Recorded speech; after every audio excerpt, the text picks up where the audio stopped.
Сәлем достар, бүгін біз сіздермен ең оңай әрі дәмді жасалынатын тауық етінен, яғни гриль жасаймыз.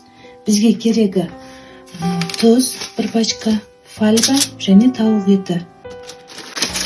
Тұзды ашып, сапамызға сеуіп аламыз, бірақ көп кетпеңіздер, тұз көп деп ащы болады деп. Өте дәмді болады, грильден де дәмді болады. Бір пачка тұзымызды қосамыз.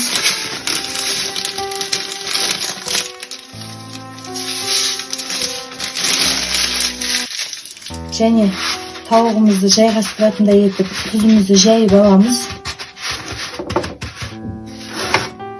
Бірінші жасаған кезде мен де қорыққам, мына тұзға өте ащы болатын шығар деп, бірақ ащы болмайды, одан қорықпаңыздар. Екінші мінекей тауық еті,